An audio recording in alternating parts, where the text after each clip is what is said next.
24 নম্বর এমসিকিউতে এভাবে 4টা অপশন ছিল। প্রশ্নটা ছিল প্রতিটি বর্তনীর PQ এর মধ্যবর্তী বিভব পার্থক্য সমান এবং প্রতিটি অ্যামিটারের রোধ হচ্ছে 2 ওহম, কোন বর্তনীর অ্যামিটারে সবচেয়ে বেশি পাঠ হবে। তাহলে এখানে PQ দুই প্রান্তের বিভব পার্থক্য সমান, সেই বিভব পার্থক্য মনে করি V। এখন আমাদের I বের করতে হবে। তাহলে প্রথম বর্তনীতে দেখা যাচ্ছে I equal to V by R। তো এখানে তুল্যরোধ হচ্ছে কত? এখানে তুল্যরোধ দেখো তিনটা, এই দুইটা রোধ শ্রেণীতে আছে, তাদের সাথে এমিটারও কিন্তু শ্রেণীতে আছে। এমিটারের একটা রোধ দেওয়া আছে 2। তাহলে রোধগুলো সব যোগ হয়ে যাবে। শ্রেণী সমবায়ের তুল্যরোধ 2 2 4 4 আর 1 5, অর্থাৎ এটা V বাই 5 অ্যাম্পিয়ার। দ্বিতীয় খতে 1 ওহম এবং 2 ওহম এরা সমান্তরালে যুক্ত আছে, তাহলে এদের তুল্যরোধ দাঁড়াবে 1/1 প্লাস 1/2, মানে যদি লসাগু হয় এটা ইনভার্স হবে তুল্যরোধ, সমান্তরাল সমবায়ের তুল্যরোধ 2 1 3 এত, বা 2/3 এদের তুল্যরোধ, তার সাথে 2 যোগ হবে। তাহলে এটাকে আমরা ইয়ে হলে 2 plus 6, that means 8/3 ওহম। তাহলে এদের তুল্যরোধ হচ্ছে 8/3 ওহম। এই তুল্যরোধটা এই বর্তনীর। এখন এই অ্যাম্পিয়ার যে প্রবাহটা মাপবে সেটা হচ্ছে V বাই R এর জায়গা হবে 8/3। 8/3টাকে উল্টে নিলে 3V বাই 8 অ্যাম্পিয়ার, অর্থাৎ এটাও 1 এর চাইতে কম।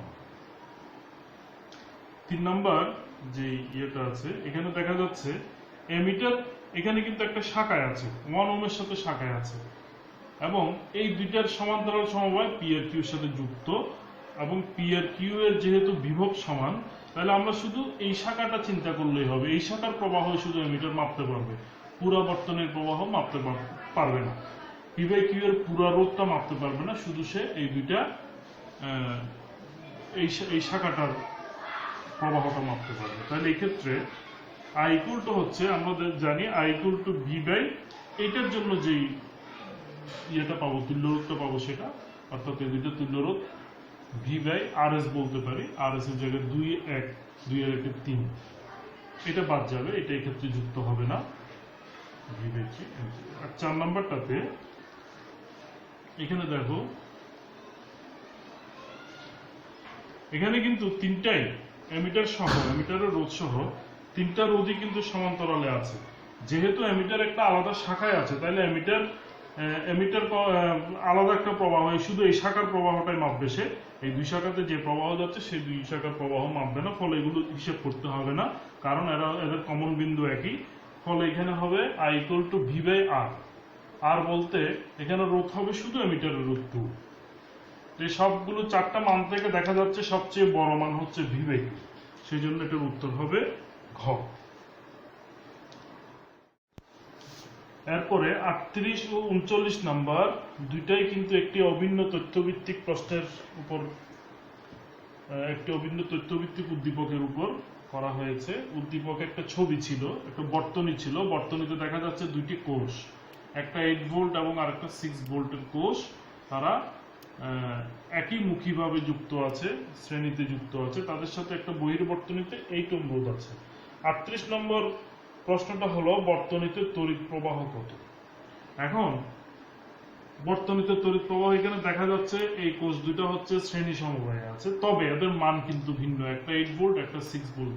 তো যাক, এদের শ্রেণী সমবায়ের তুল্য তড়িৎ চালক শক্তি হবে এই দুইটার তড়িৎ চালক শক্তির সমষ্টি, অর্থাৎ E equal to 8 plus 6 8 6 14 14 volt হবে।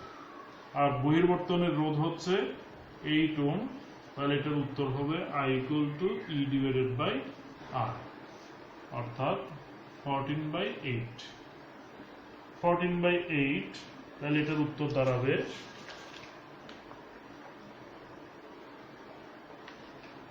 এটার উত্তর দাঁড়াবে 1.75 অ্যাম্পিয়ার। খ, উত্তর হবে খ। 39 এর উত্তর হবে খ। 39 নম্বর প্রশ্নে বলা আছে যদি বি কোষের পাত দুটিকে বিপরীতভাবে সংযুক্ত করলে নিচের কোন উক্তিটি সঠিক হবে। এখানে দেখা যাচ্ছে বি কোষের পাতটা, এখানে আমরা একটু মুছে ফেলি, এটা আছে যেমন এটার পজিটিভ, আমরা জানি লম্বা দাগটা পজিটিভ, ছোট দাগটা নেগেটিভ, এটাও পজিটিভ নেগেটিভ, অর্থাৎ একই ক্রমে সূচিত আছে। কিন্তু এখন এই কোষটাকে যদি বিপরীতভাবে যুক্ত করি, অর্থাৎ এটার নেগেটিভটা যদি এই পাশে দিই, পজিটিভটা যদি এই পাশে দিই, তাহলে এটা তো 6 ভোল্ট। এখন কোন উক্তিটি সঠিক হবে? তো যার উক্তি কি সঠিক হবে সেটা পরে, আগে আমরা এভাবে যদি আমরা যুক্ত করি তাহলে কি ঘটনা ঘটবে সেটা একটু দেখি।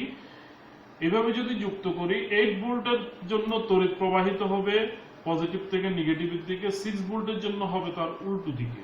তাহলে এখন এটা যাবে এদিক থেকে, এটা যাবে এদিক থেকে। তো এই ক্ষেত্রে এটার ভোল্টেজ বেশি 8 ভোল্ট, এটার ভোল্টেজ কম 6 ভোল্ট, তাহলে তুল্য তড়িৎ চালক শক্তি হবে এই ক্ষেত্রে বড়টার থেকে ছোটটা বিয়োগ যাবে, 8 - 6 2 ভোল্ট, এবং দিক হবে 8 ভোল্টেরটা। তাহলে এই দিকে তড়িৎ প্রবাহিত হবে না, শুধু এটার জন্য যে তুল্য তড়িৎ চালক শক্তি হবে এখন 2 ভোল্ট তড়িৎ চালক শক্তি হবে, এবং সেটা এর দিক অনুযায়ী হবে, এদিক থেকে এদিকে প্রবাহিত হবে সেটা।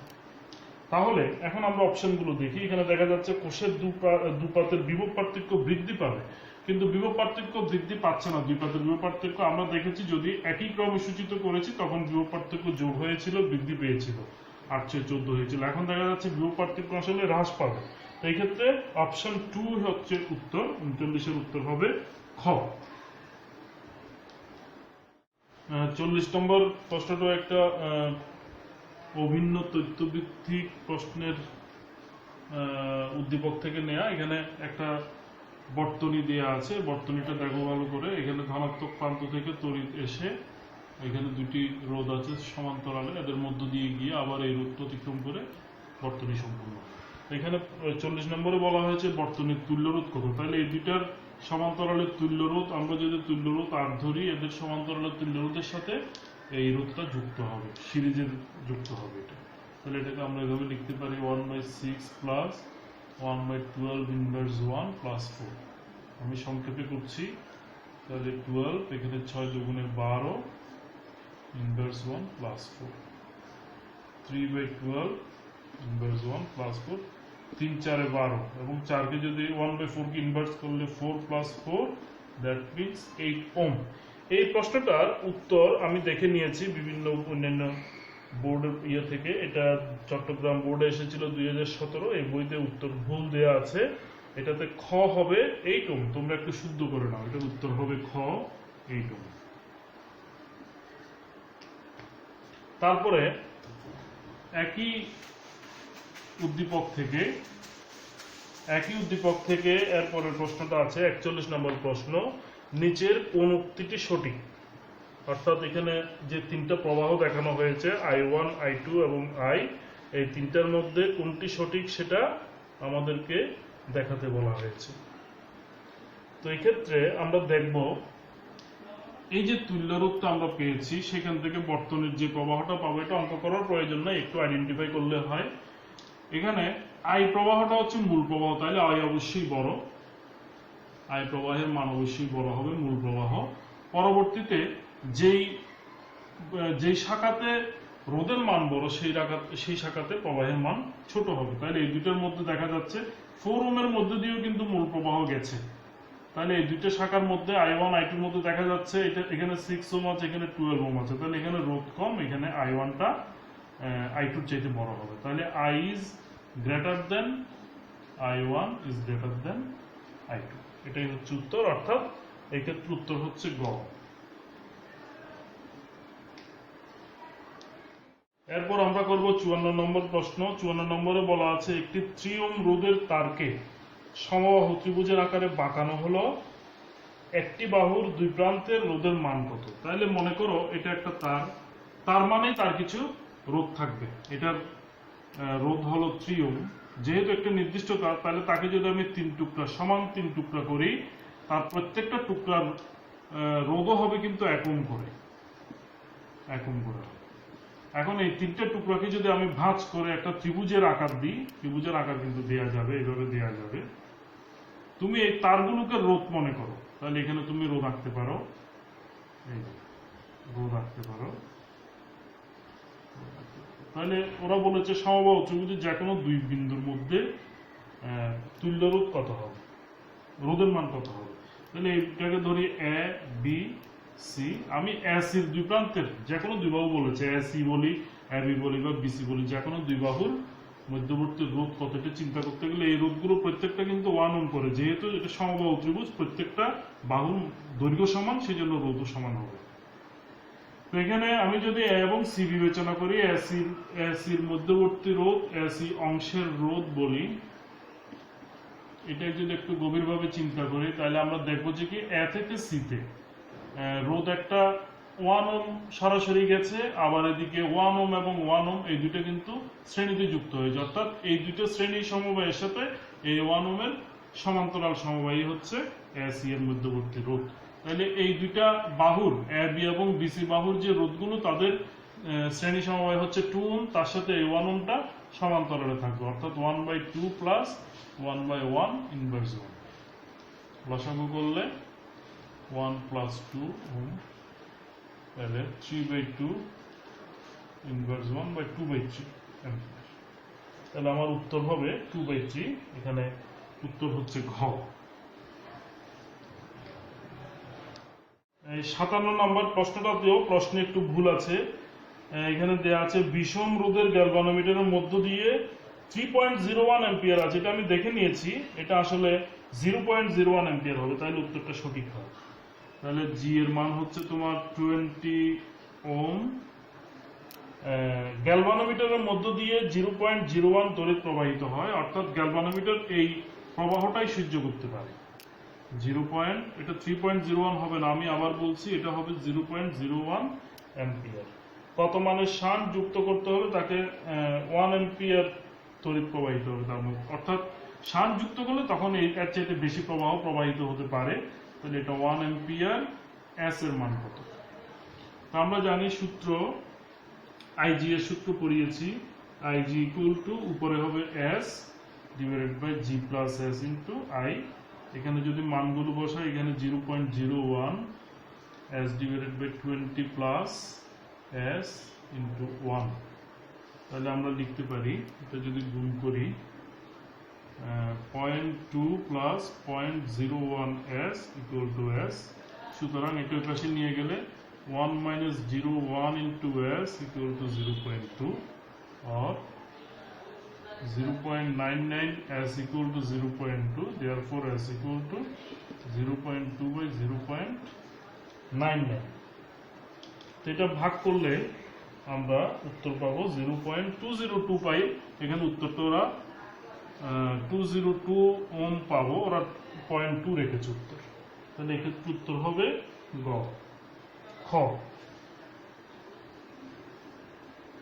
এরপর 58 নম্বর 59 নম্বর প্রশ্নটা আমরা একটু দেখি।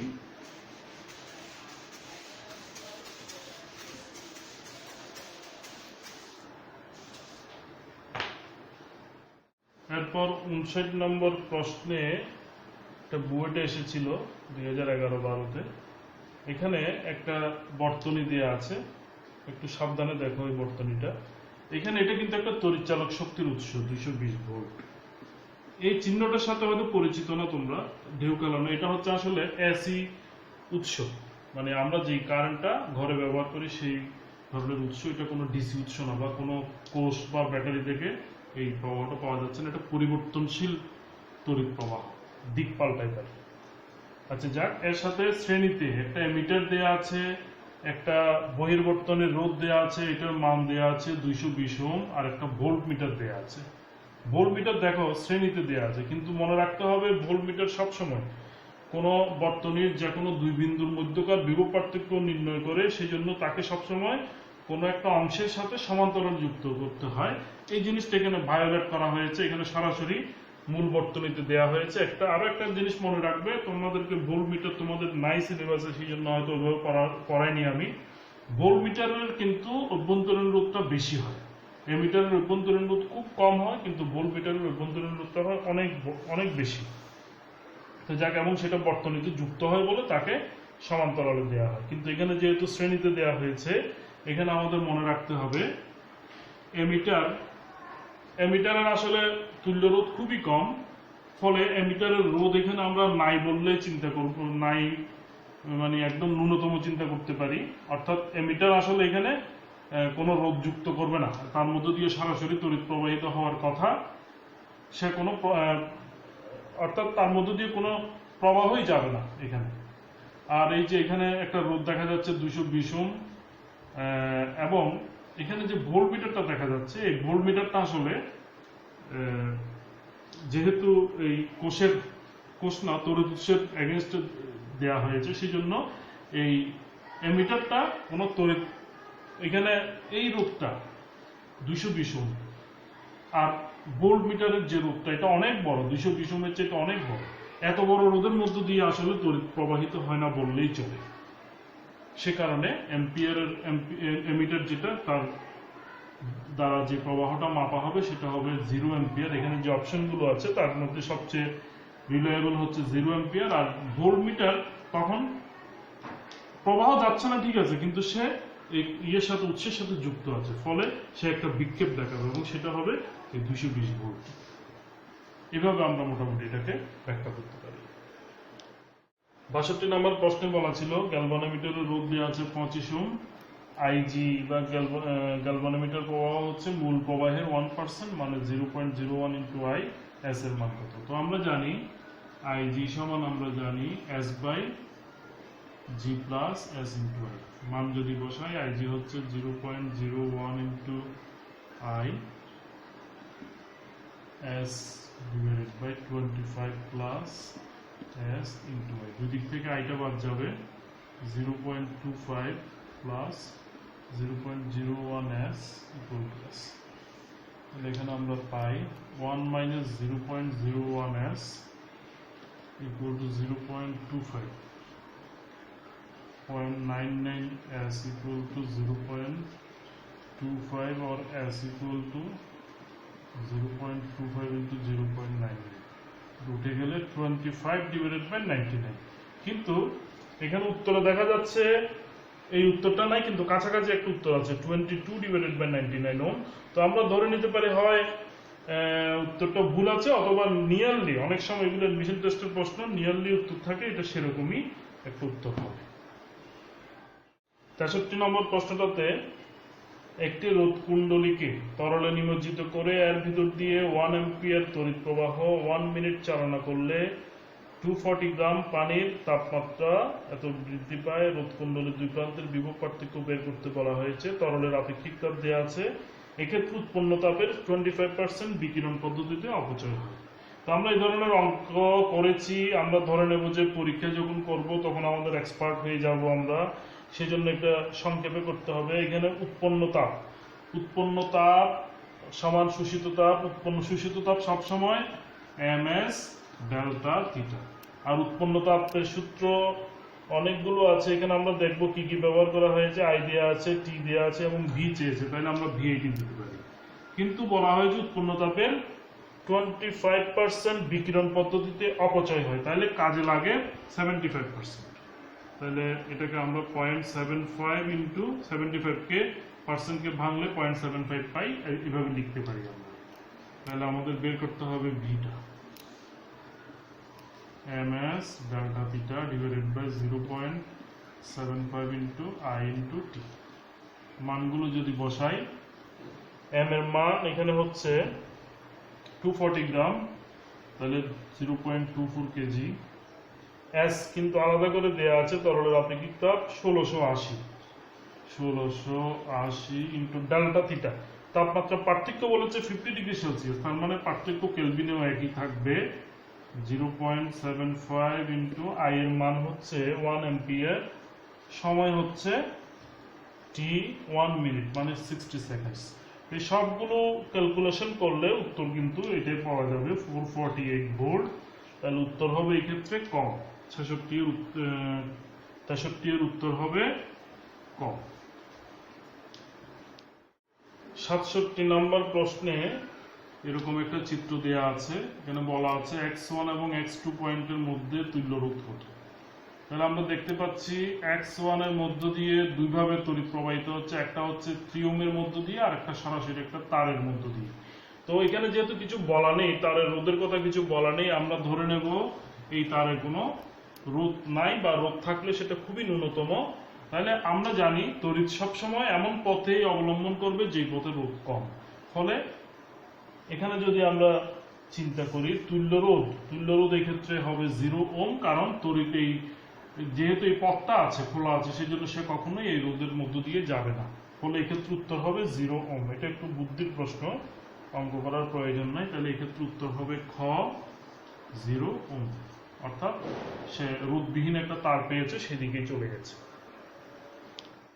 76 নম্বর প্রশ্নে এরকম একটা বর্তনী দেওয়া আছে, এখানে বলা হয়েছে নিচের সার্কিটের প্রত্যেকটি রোধের তাপ সহ্য করার ক্ষমতা 1 ওয়াট হলে কোন তারটি পুড়ে যাওয়ার আশঙ্কা সবচেয়ে বেশি।